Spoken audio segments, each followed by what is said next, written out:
the cars.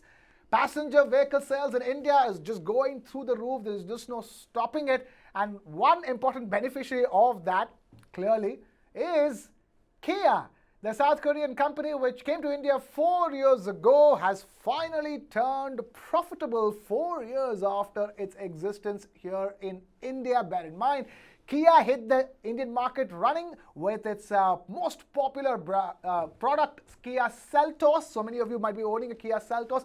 Kia Seltos doing well, and then came so many Kia cars, a Sonata, you can go on with it, a Sonnet. Sorry, that was a Hyundai Sonata a long time ago. The Kia Sonnet, which also was the car of choice starting last Diwali, if I remember correctly. So many Kia SUVs, which again is the name of the game as far as passenger cars in India is concerned. Passenger vehicles selling really well and mainly driven by SUV sales in India. SUVs of all shapes and sizes. Kia, a new entrant in the Indian market, an entrant who came with an SUV, a proper SUV, and then a small SUV, mid-size SUV, half mid-size, mid-small, small mid. I don't know. So many SUVs already in the market. Kia is lining up 8 more offerings going forward because the confidence, I'm being told 3 more offerings going forward because the confidence it has got from the cars it has in the market right now. Kartik, SUV sales are going through the roof. It's incredible that a brand new player like Kia, I think the pace at which Kia has come to the Indian market and made profits and has gone to the Indian consumer sort of reminds me of the way Hyundai came to the Indian market with its hatchback Santro. Totally. And both are South Korean car makers. Both are South Korean, and I think you've put it completely in context. I think SUV is the name of the game, and it is amply clear out there that it is an SUV. Any variety of SUV, compact SUV, mid-size SUV, large SUV, MPV maybe. So the Kia Carens, for example, becomes an MPV, not really an SUV. So of course, I mean, Kia has rightly hit the hammer right squarely on the head of the nail with not venturing into sedans, not venturing into hatchbacks, and not venturing into vans and the like, of course, minus the Kia Carnival, which of course is focused on the slightly more higher net worth and individual. No compact car and no small car. No small car, no hatchback. No small car. So Kia Sonet, of course, is the compact SUV. But still an SUV. Yeah, but still an SUV. So I think 4 models on Indian roads right now. Now, this announcement on profitability and scaling up into newer segments in the same SUV market came yesterday on account of the new Kia Seltos getting launched, mind you, in no less than 18 trims. And that's been the beauty of a brand like Kia.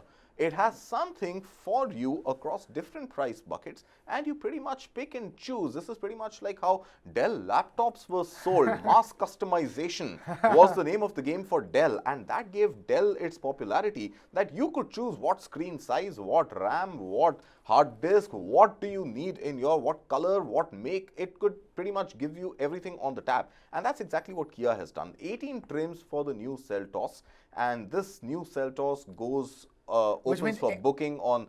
Just for people who don't understand 18 trims with 18 forms of customization that you can do to a Kia Seltos. 18 things you can change about the Kia Seltos for your preference. Yeah, so I mean, these 18 are sacrosanct, they are listed, so you can't really add or subtract from those. You can choose any one of those 18 trims. Right. So every model has got 18 versions.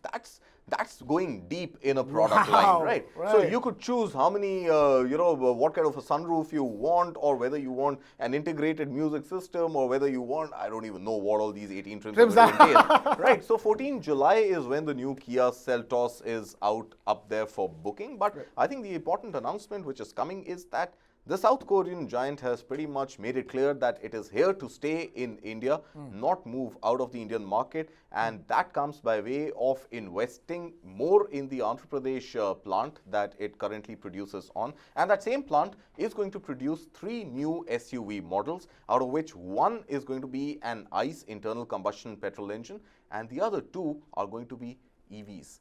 Electric vehicles in the SUV segment by 2025, 3 out of which 2 EVs in the SUV space, 1 petrol engine by Kia by 2025, all 3 to be made in India in the Andhra Pradesh That is incredible.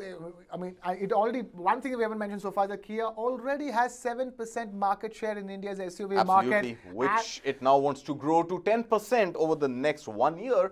and it wants to continue growing 8% year on year as compared to the industry growth of 6%. So it wants to get that higher curve of 8% growth, 2% higher than the growth of the auto passenger vehicle industry, which is at 6%. Now, I'm just keeping fingers crossed that even as they grow, sell more and more cars, they keep increasing their service centers in this country as well. Because bear in mind, now, Kia makes some fantastic cars. A lot of people are very attracted with the way they look and the features that they pack.